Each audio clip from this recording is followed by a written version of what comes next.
So today we were going to talk about the program we developed for the IPE experience at Rush connected to the PATH-PWIDD grant.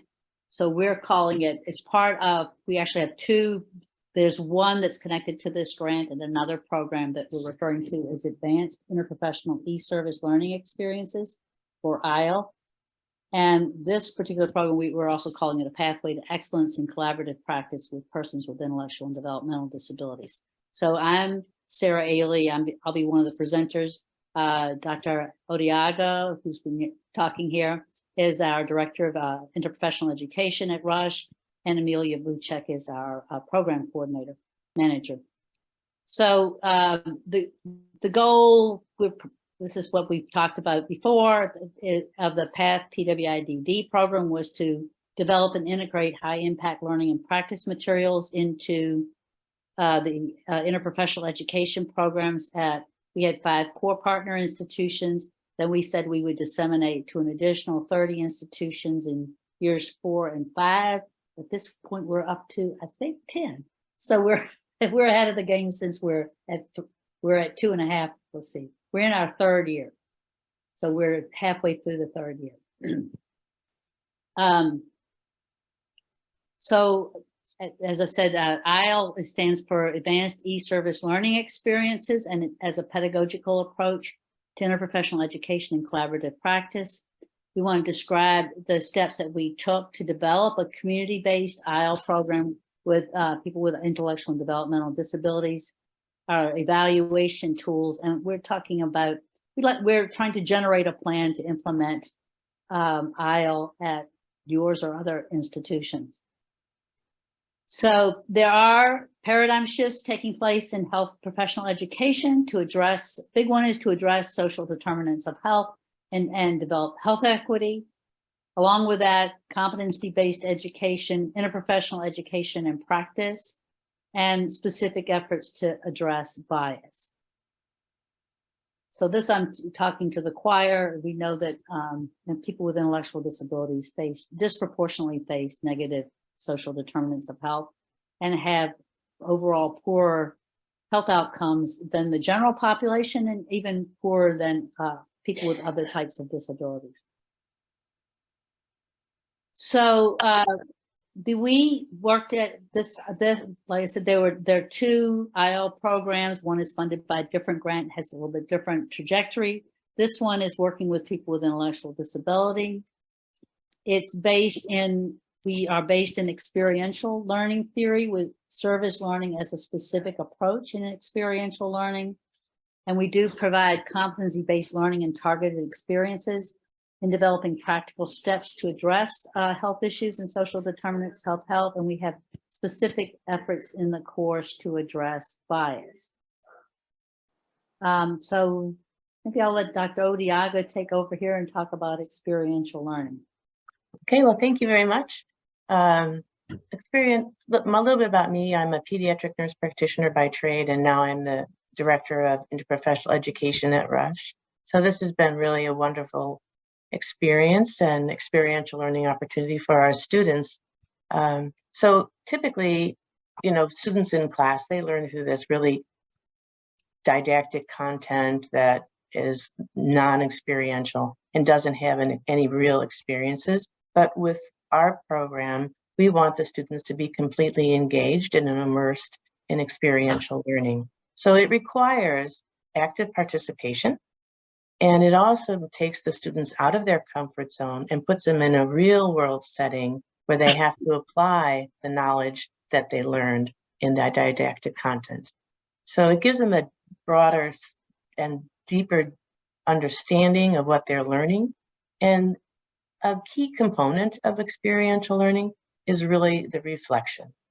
And the reflection gives them an opportunity to think about what just happened, to wonder about what they thought was the norm, and now evaluate their own current biases and the knowledge that they used to have, and add and compare it to the new knowledge so they can really address the current situation. And in this case, it was telehealth with living with people with disabilities. Next slide, please. So as I said earlier, we have a didactic component in service learning, and then they go out into the community and practice what they've learned. So it's kind of practice what you preach opportunity. And the agencies that we use are nonprofit, and they're social service agencies or groups. In particular, we've focused on one group, residential living sit home. And the students at the end of every telehealth session and throughout the program, they do a lot of reflection. And we use this reflection for adult learners so they can think about what they learned and they can combine it with the practice experience and hopefully grow. So it benefits the students because we're opening up a door to them that they would not normally have. It's very experiential. It's an immersive experience, and both people are benefiting. So the students are benefiting because they're growing in their knowledge and their experiences, and the people who are receiving the services are getting something out of it too. So in this case, through our telehealth sessions, the students create a SMART goal for the community health mentors, is what we call our people, and they follow them, create a SMART goal, watch their progress, and then that goal goes into their charts, which is a mandated state requirement to have a health goal. So the recipients of this services are also benefiting. So it's an equal focus on both parts. Next slide, please. So I think now Amelia Bucek is going to speak to you about our student recruitment. Thank you. So we piloted this program at Rush this past fall of 2022. And this is our flyer we use to recruit students. In order for them to be eligible to participate, they had to complete introductory IPE coursework at Rush within the last 2 years. And we contacted everyone via email, but also circulated flyers through faculty, administrators, and student groups to get students to volunteer for this new pilot opportunity.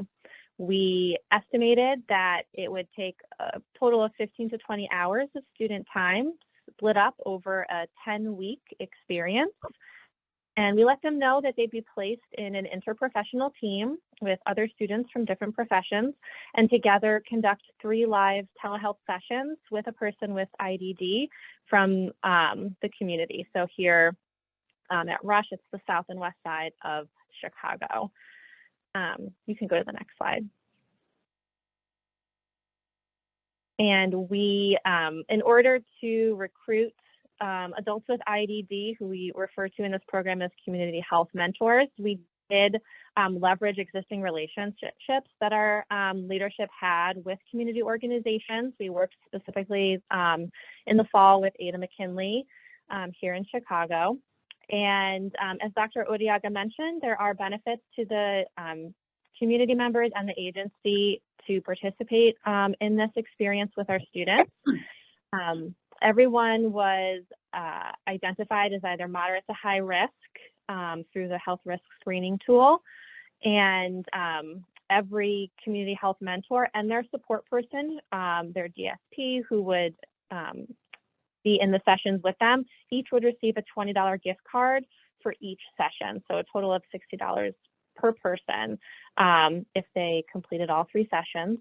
And as was mentioned also, the students were working with them, partnering with them to create a wellness goal and an action plan to execute over the course of the 10 weeks, which do fulfill a state requirement here in Illinois. Next slide. So this is an overview of what the 10 weeks look like. On the left, you can go through each week had a different topic. So of course, we start with a pre-test and an introduction to IDD and a mandatory Rule 50 abuse training. And then students went through didactic content covering a day in the life of someone with IDD, community agencies and DSPs that support them, communication best practices, health promotion, the social model of disability, health disparities, bias, self-advocacy, and then interspersed are the 3 telehealth sessions. So students would do the didactic content on our learning platform that included articles, presentations, videos, and then each week complete a reflection on what they learned. And if you could tap ahead once. And then we also, for those telehealth sessions, they were scripted. So they had a wellness interview that they were following to complete those telehealth sessions. And the students would self-assess how well their team did in those sessions, and they were all recorded on Zoom. And so faculty were watching those recordings and also giving feedback directly to the team for team assessment and giving feedback on those weekly reflections as well. Next slide. This is just a photo of our learning platform. We use Canvas to show you a little bit about what it looked like for students. Next slide. And then we're going to play a short video for you here, which I hope you can hear. I think, Sarah, you have to click it. Hi, I'm Steve. Yeah, I'm a stand-up comedian, man, like you guys. I like to be myself. I like to sit in my room with a ballerina outfit and sit there and relax and mind my own business, which I do. But there's people sometimes, you know, in my life that I live with, some clients are nosy. They want to know my business. Oh no, are you wearing women's clothes today? Now, whose business is that? Your mother is doing everything for you, taking your clothes out of the closet. Yeah, well, that's how my mother was. My mother used to do everything for me. Yeah, and my dad told her, she said, can Steve do something himself? Yeah, and then when I was talking, I went to have a conversation with her, she cut me off. So that's my life. But it can be better, but she just, you know, I just don't understand why she had to do everything for me. But I guess she cared. I guess I'm not perfect. You know what, I lose things like everybody else. I make money. I'm clean, you know, I'm all right. And so that's one of the videos students watch in one of the modules. We had those commissioned to have people with IDD speaking about their health, what they do to stay healthy, what makes them happy, to learn a little bit more about their life. And I'll pass it over to Sarah. I think it's going to be passed to me. This is, that's okay. I'm going to just talk for a moment about the pilot student assessment, because you know that's key to all courses and learning. So we collect quite a bit of data. We have a system within Rush called REDCap, which is keeps everything HIPAA protected and on file, so that we have a system to manage all of our data. We collect demographics. We look at age, race, ethnicity, sex at birth, current gender, program, and disability status. We look at this demographics for the students, and demographics of a little shorter span for content for the people living with IDD. So the formative assessment, as we spoke about earlier, is really based on our faculty feedback. Faculty are assigned to a team throughout the 10 weeks, so they get to know us, we get to know them, and we give them feedback on their discussions, so to hopefully help them through the process and improve every week. So at the end of the telehealth session, they have a reflective team debriefing, which we talk about what happened during the telehealth session, what they could do, what went well, what could they do to change it, to improve it. And it's really quite a positive experience for them, because from one telehealth session to the next, we can actually see the students growing in comfort and confidence while they're working with people with IDD. It becomes more of a natural flow. So the students complete what's called an interpersonal process of care, or a POC. It's a survey, and it looks at the different measures of telehealth competencies. So we're looking at, how are they communicating? Are they speaking slowly? Are they using words that everybody can understand? And are they focused on engaging with the patients in a client-centered decision-making process? We also want to look at the students' interprofessional or interpersonal style, making sure that they have a clean background, that they are following the HIPAA rules, that they are engaging with each other as a team talk to be able to complete these telehealth sessions. Next slide, please. So the more of the summative pieces, I guess you could say, we do a pre and post survey. We use the socialization scale and the Roby self-attribution scale. So the interprofessional socialization and valuing scale, because this is an extension of interprofessional education, we want to see if this service learning experience really enhances their development of the IPEC domains. And the IPEC domains are, you probably know them, but just in case: ethics and values, team and teamwork, interprofessional communication, and roles and responsibilities. So we want to see if the service learning experience enhances their attainment of those competencies. And then the Roby self-attribution scale evaluates the student's level of confidence. It explores their feelings in different healthcare situations. So we have before and after. So that's our pre and post surveys. And then our summative assessments, as Amelia spoke earlier too, was the Rule 50 abuse training, which I think is it's required, and it's a real bonus for the students because they can put it on their CV. And we also have knowledge checks embedded inside of Canvas. So they are looking at the didactic content, and then they have to take this quiz. So, and they have to pass the quiz. They can try it more than once, but it's auto-graded through Canvas. And then the interprofessional process of care, we do it.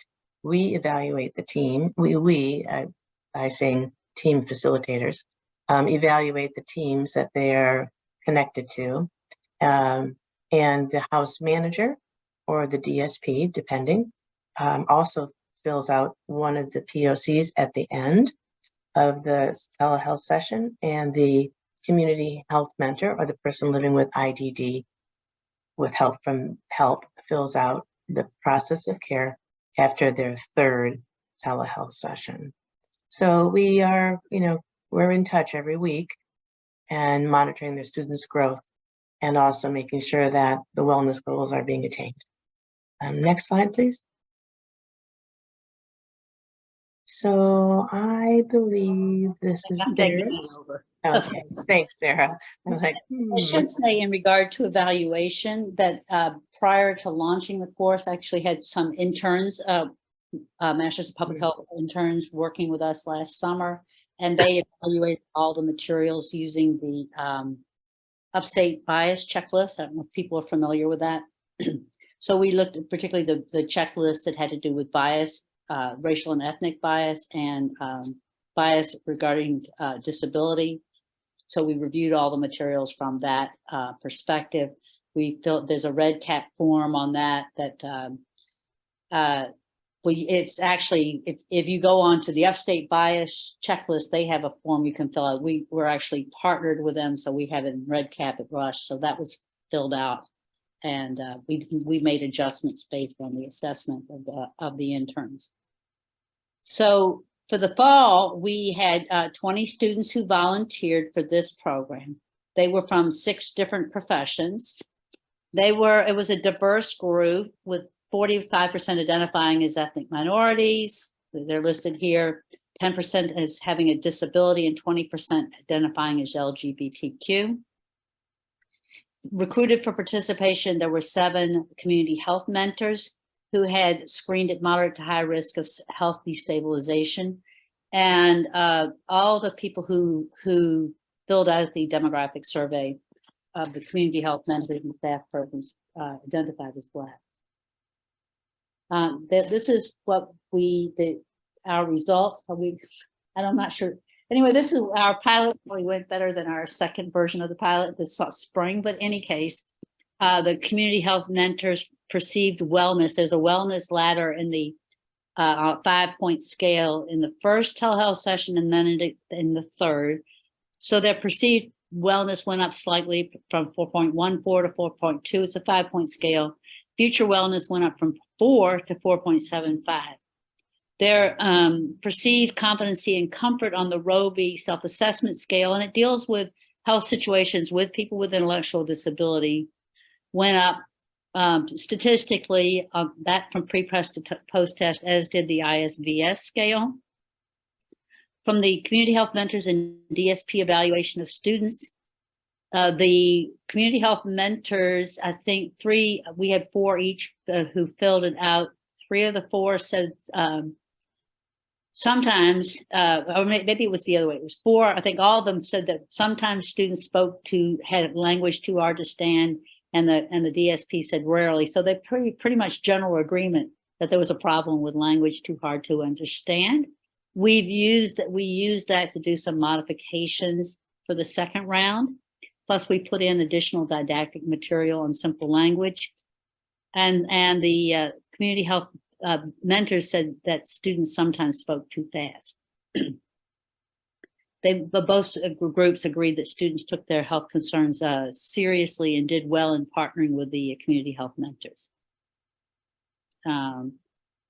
I should say this was done in conjunction with the Doctor of Nursing Practice project, her project was to develop and implement a new communication protocol at the agency that involved regular communication. She was involved in regular communication with agency management staff, and the new protocol was piloted with these 3 telehealth visits to see how well it worked. And I would say, based on that experience and this spring as well, having some way there needs to be someone sort of embedded with the agencies to really have this work.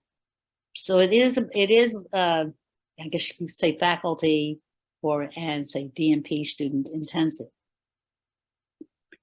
So again, we can set up breakout. But we were asking, do you think you could implement something like this, or somebody, an institution, what resources you think you would need for implementation? And that's our questions coming off of this. Concerns, thoughts, that sort of thing. So I can open it up I'm going to stop sharing.